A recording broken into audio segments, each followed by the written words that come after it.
This is a 2003 Toyota Corolla Matrix wagon, but this will apply to other Toyota models as well as the standard Corolla sedan.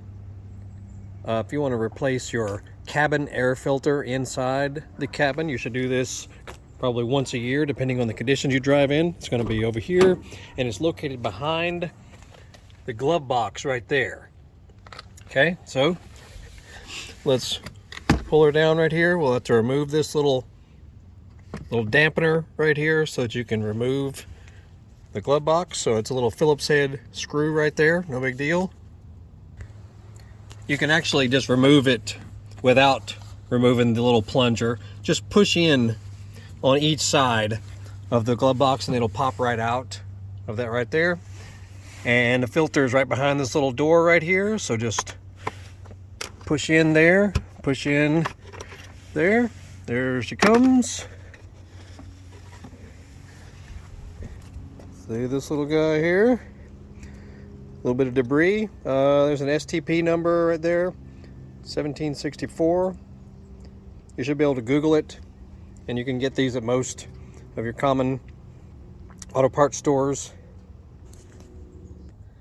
And when you install the new one, make sure the arrow is pointing upward right there. And just gently put her back in.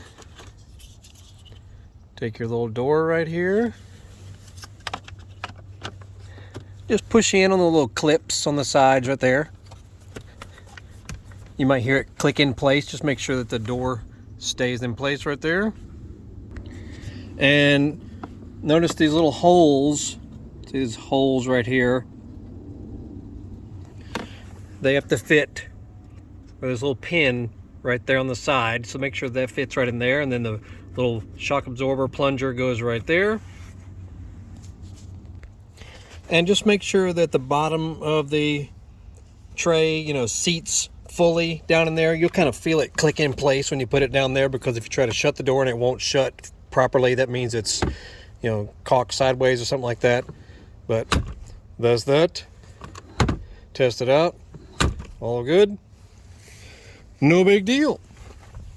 You should replace that probably once a year depending on the conditions of where you drive. And once again, this is a 2003 little Toyota Corolla Matrix hatchback.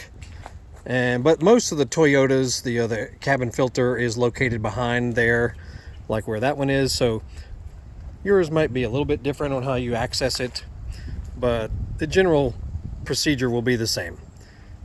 Check out other videos. We got all kinds of cool stuff about this car and plenty of others on our channel. So until next time, Biker Dave signing off. Y'all have a great day, and Google Horsepower House. We're all over the internet. See y'all later.